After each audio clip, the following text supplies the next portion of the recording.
Astillero Blom de Hamburgo, 13 de junio de 1936. Todos los trabajadores hacen el saludo nazi porque ese día Hitler les visita para asistir a la botadura de un barco, pero si vamos cerrando poco a poco el plano, en ese mar de brazos en alto, en ese mar de saludos nazis, vemos a un hombre con los brazos cruzados. Él no hace el saludo nazi.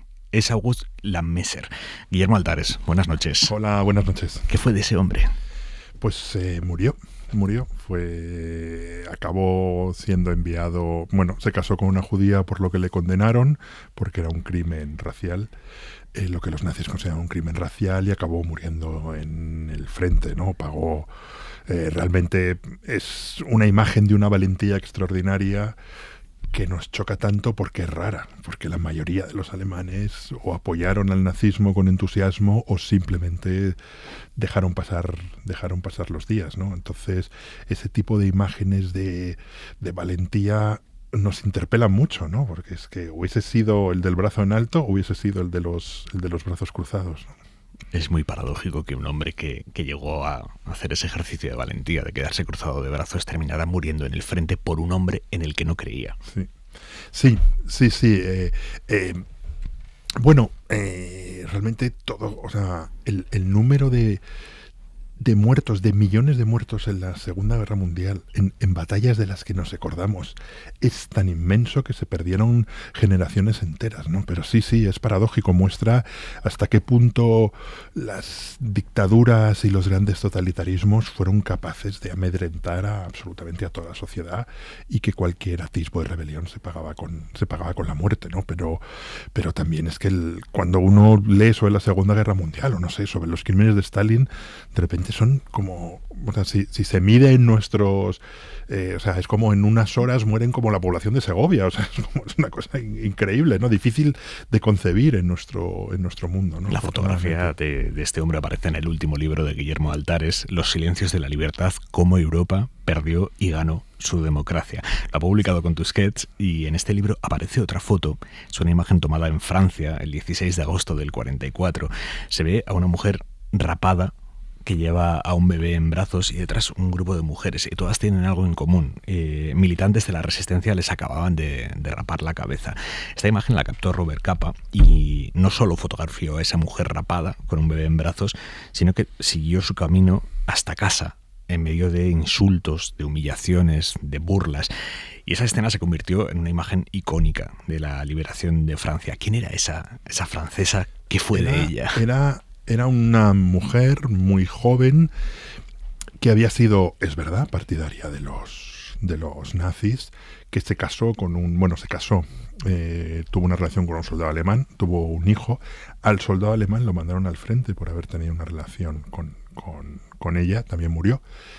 Y ella volvió de la guerra, y la niña que lleva en brazos, su padre seguramente ya había muerto, era un bebé, y cuando se libera la ciudad, los resistentes matan directamente a 3 colaboracionistas, y a las mujeres las rapan, las torturan.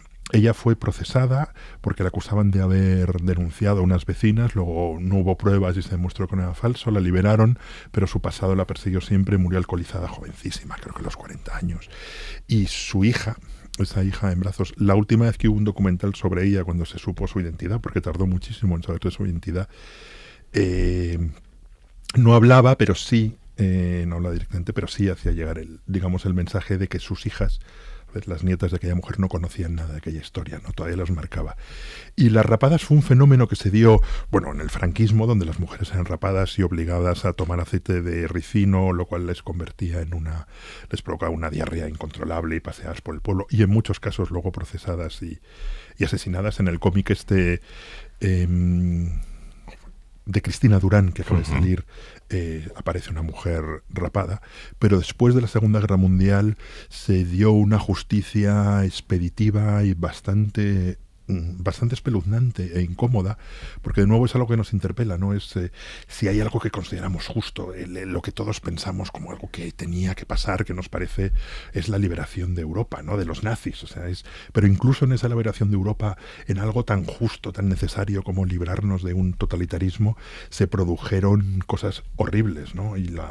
Y hubo una parte de justicia de personas que habían cometido crímenes tremendos, que habían habido la deportación, y hubo una parte de venganza y de injusticia, en muchos casos contra los más débiles, que fueron las mujeres, ¿no?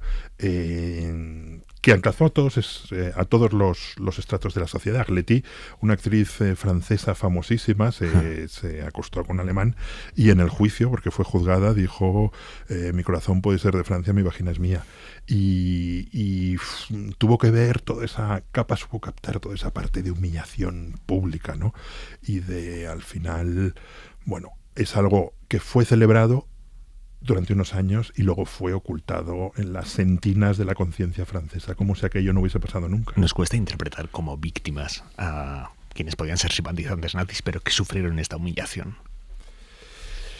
Claro, porque realmente los que hemos tenido la suerte de nunca vivir una dictadura, yo nací bajo una dictadura, nací en el 68, pero apenas tengo recuerdos. Sí tengo recuerdos del golpe de Estado, lo cual me hace creer mucho en la democracia, ¿no? Pero los que siempre hemos vivido en una democracia, no hemos tenido que tomar las decisiones que se toman en una guerra. Esta mujer era una mujer normal, que como tantísimos franceses simpatizaba con los nazis. Sencillamente ella votó a un partido que era un partido cercano a Vichy, al gobierno de Vichy, trabajó de traductora para los nazis con un régimen indudablemente criminal, pero ella no cometió ningún crimen, o nunca se demostró que cometiese ningún crimen, ¿no?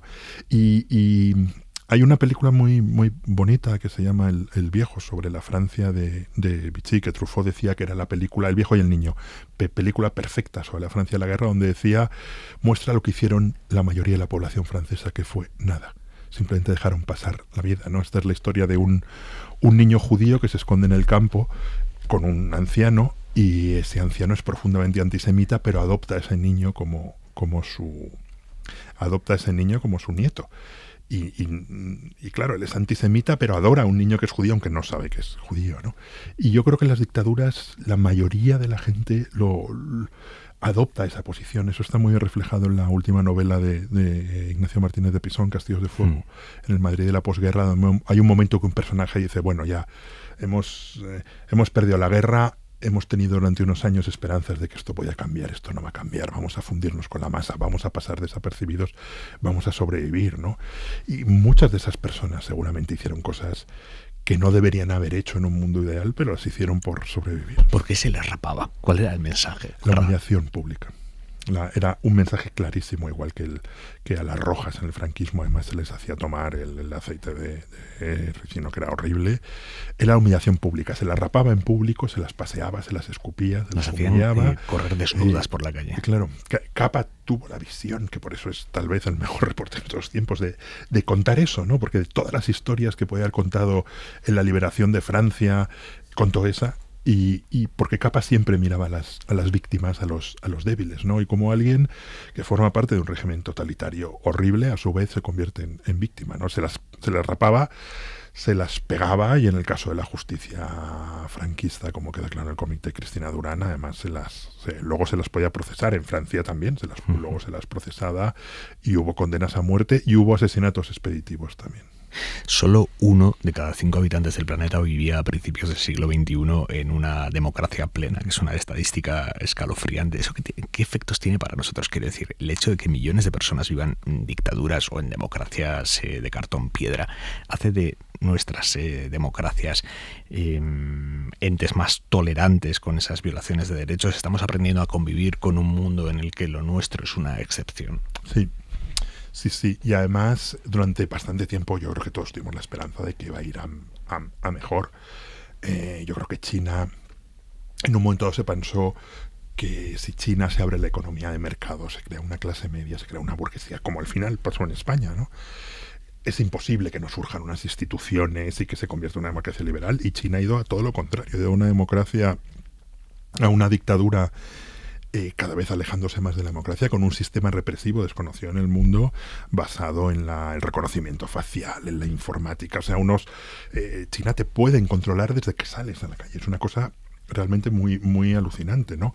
La India, que es ahora mismo, creo que, no sé si la semana pasada o la siguiente, se convertirá en el país más poblado de la Tierra, está rápidamente, el otro día lo contaba un artículo en Onda Cero en El País, pasando de ser lo que siempre se decía la democracia más poblada del mundo a convertirse en algo, sí, claramente en una dictadura, ¿no? Porque el presidente indio es un tipo xenófobo contra los musulmanes, han metido en la cárcel al principal líder de la oposición, ¿no?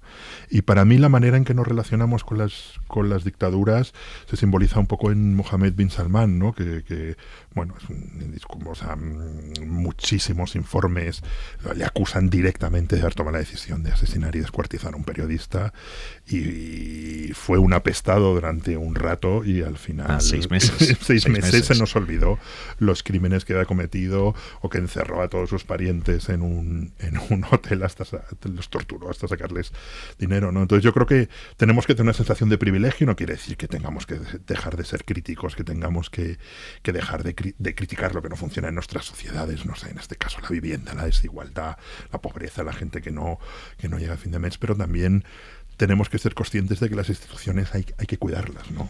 Y yo te hago una pregunta que yo creo que es la pregunta del millón, no sé, tú me dirás, pero ante esto que estamos hablando, ¿cuál es el papel que puede y debe jugar España ante gobiernos autoritarios y no dictatoriales como el de Arabia Saudí, como el de China?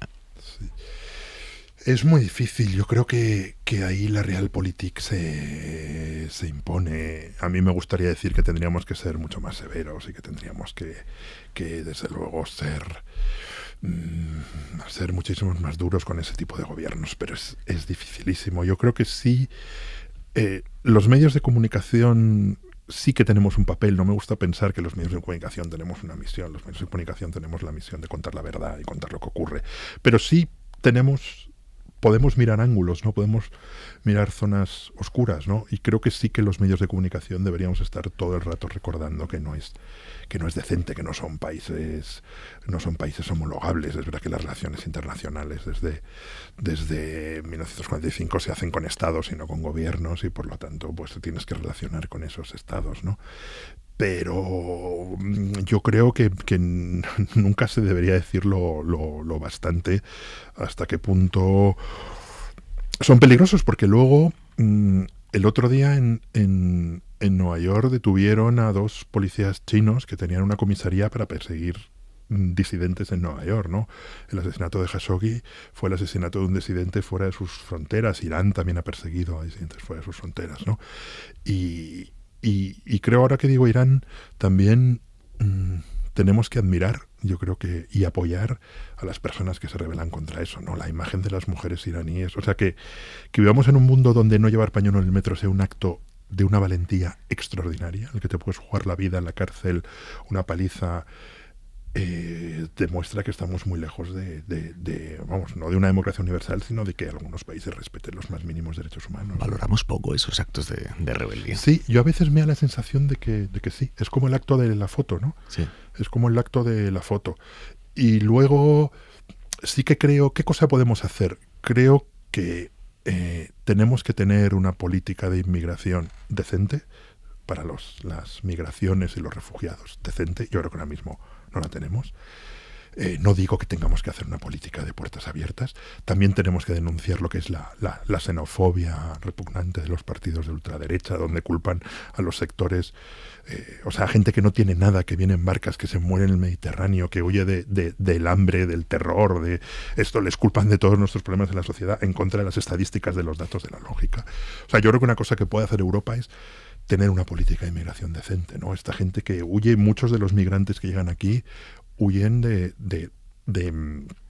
regímenes horribles, ¿no? O sea, en Afganistán hemos estado intentando arreglarlo durante no sé cuánto tiempo. Ha salido mal. Y ahora, cuando los afganos vienen aquí, les tratamos peor imposible, ¿no? Yo creo que eso es algo sobre lo que reflexionaremos en el futuro y diremos cómo pudimos permitir esto, ¿no? ¿Cómo pudimos permitir? No digo que todo el mundo pueda entrar, pero sí que creo que puede haber mecanismos de acoger y desde luego evitar, o sea, hacer todo lo posible para que la gente no se muera al venir aquí, que tengan el derecho al asilo es una cosa antiquísima. ¿Tú crees que si ahora hiciéramos una votación en Europa de quienes defienden el derecho al asilo, la mantención del derecho al asilo, y quienes lo erradicarían, quién ganaría?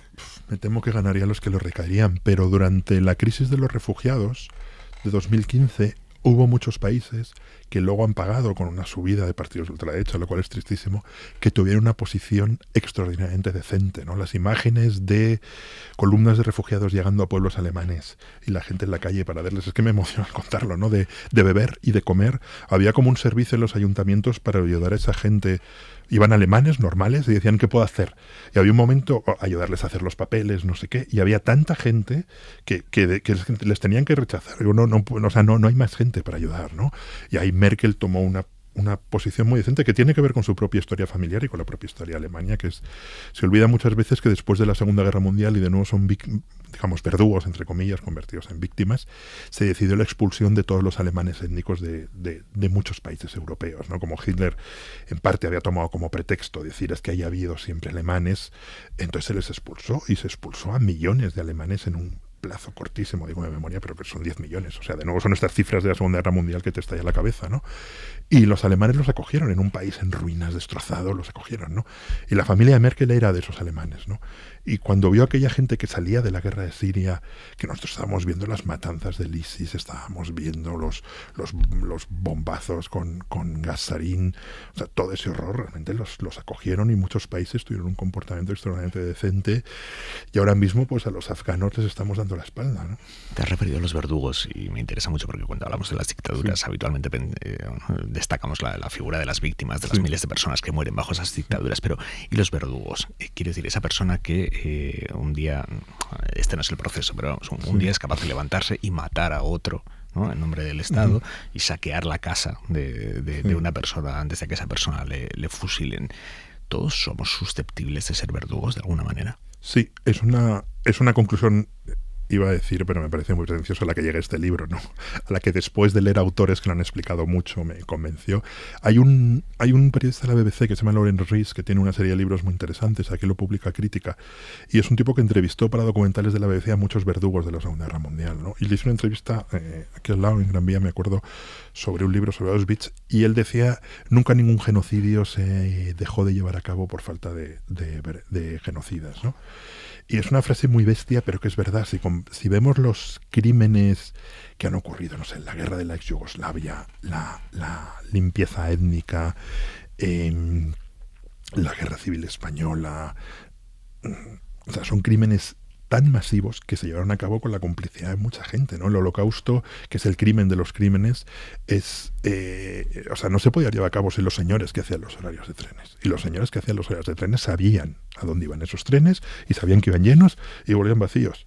Y sabían que tenían prioridad sobre cualquier otro convoy, ¿no?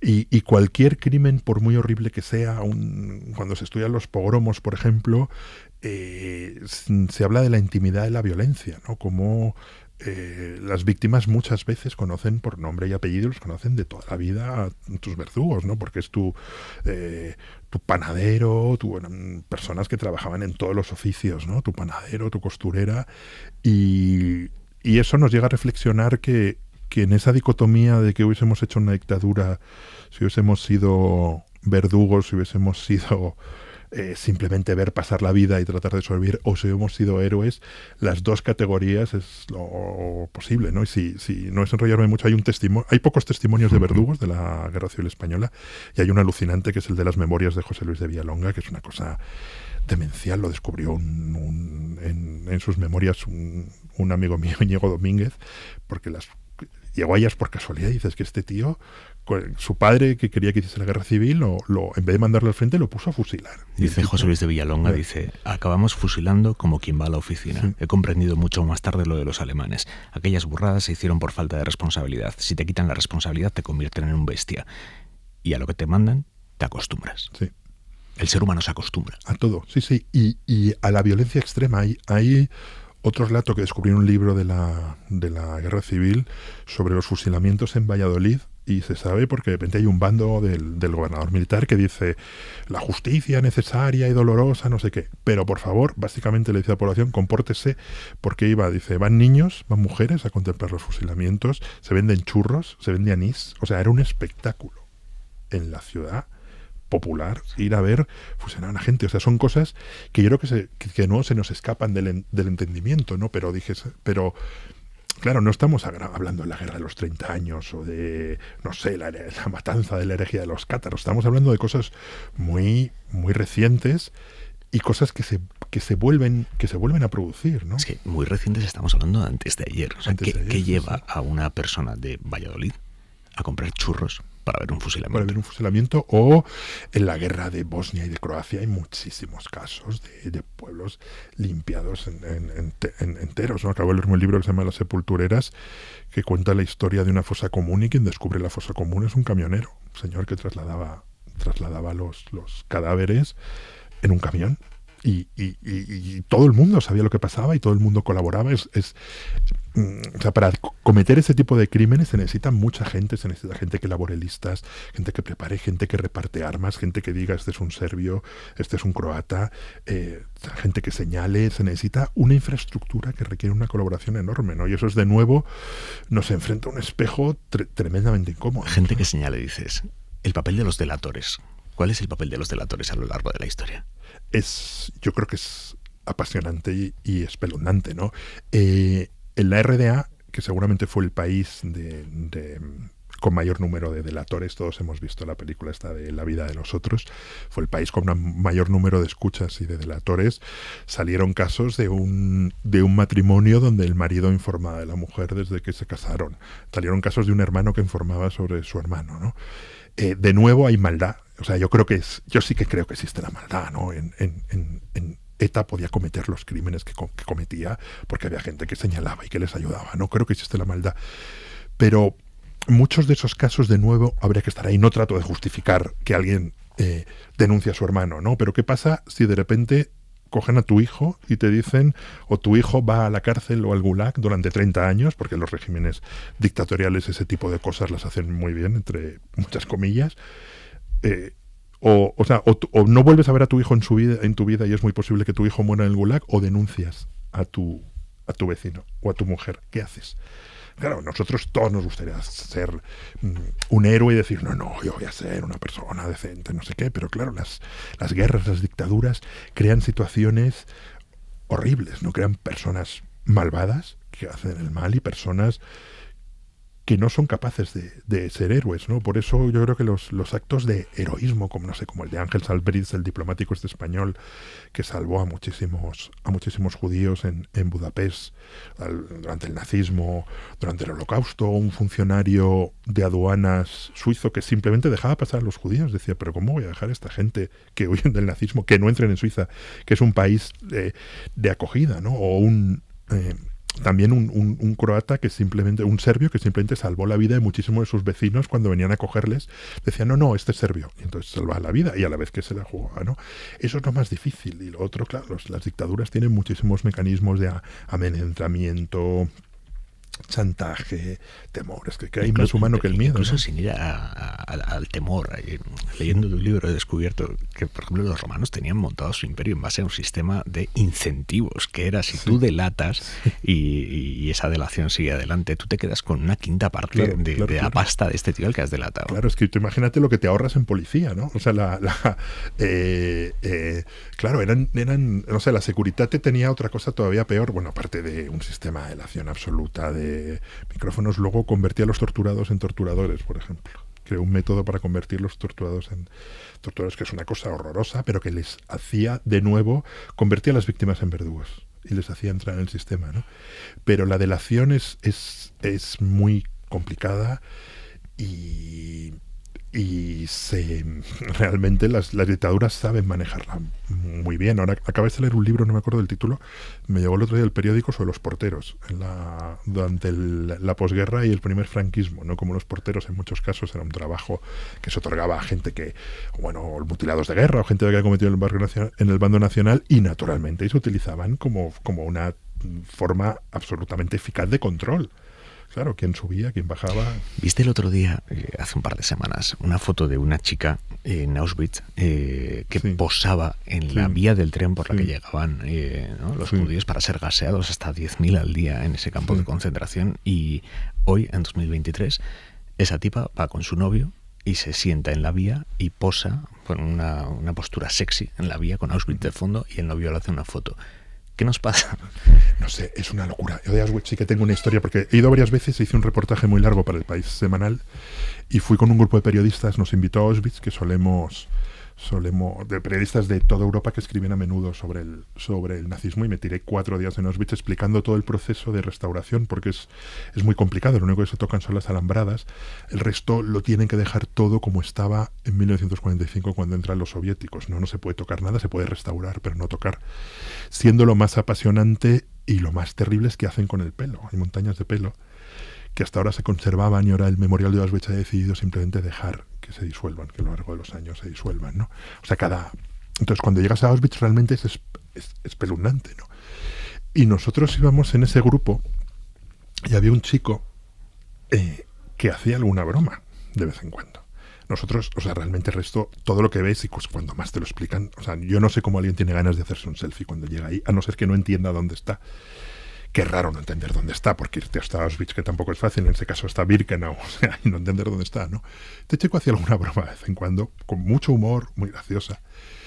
Claro, él era el nieto de una superviviente de Auschwitz. De hecho, él lo que iba a hacer, aunque se sumó al grupo, era un reportaje, porque su abuela aparece en el famoso álbum de Auschwitz, que son unas fotos que hicieron las SS, y aparece en ese álbum, ¿no? O sea, esa abuela es un personaje histórico de Auschwitz, ¿no? Y luego lo comentamos con él, y dijo, claro, el único de todos vosotros que puedo permitirme tener ironía sobre esto soy yo, porque he estado a punto de no existir por esto, ¿no? El resto, naturalmente, no. Pero bueno, muestra que no voy a decir la banalidad del mal, pero muestra la banalidad de, no sé, antes de hacerse un selfie en Auschwitz posando, o sea, muestra que TikTok, con perdón, se ha convertido en una especie de peste, porque eso mismo, claro, lo vemos en la Gioconda y no nos choca, nos vemos en la Tour Eiffel, pero claro, ¿cuánta gente ves posando en esa actitud hasta que ya la gente posa en esa actitud en Auschwitz? Yo creo que es que la persona no sabía lo que era eso, es que es imposible que alguien sepa la cantidad de convoys que pasaban por ahí y que hiciese eso, ¿no? Cuando acaba una tiranía hay dos opciones: memoria, olvido, justicia, perdón. ¿Tú crees en la resignificación, por ejemplo, del Valle de los Caídos?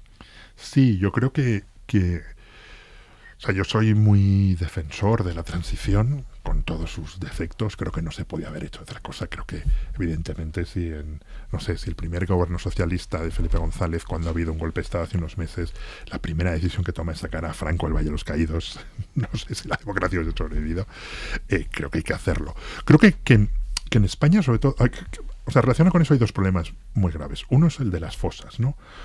O sea, yo siempre digo que ¿cuánto cuesta? ¿Cuánto cuesta contratar a no sé cuántos equipos de forenses, de antropólogos forenses, y sacar todas las fosas? Y todo lo que se pueda. O sea, investigar todos los sitios donde creemos que hay fosas, sacarlas y someterlos al ADN e intentar darles una respuesta a las familias, porque además los hijos de esas personas ya son ancianos que en muchos casos su tiempo aquí es bastante limitado, ¿no? El otro día escuchábamos en la radio un familiar que tiene a su padre en Cuelgamuros, y él tiene 100 años. Tiene 100 años, claro. Claro, es gente que entonces, es decir, ¿cuánto cuesta? No sé. O sea, 30 millones de euros, que no lo sé cuánto puede costar traer antropólogos forenses y hacer todo eso. Hágase. O sea, tampoco, o sea, en el fondo, en los presupuestos es el chocolate del loro, con fondos europeos, con lo que sea. Solucionemos ese problema. Dejemos de ser el país de las fosas.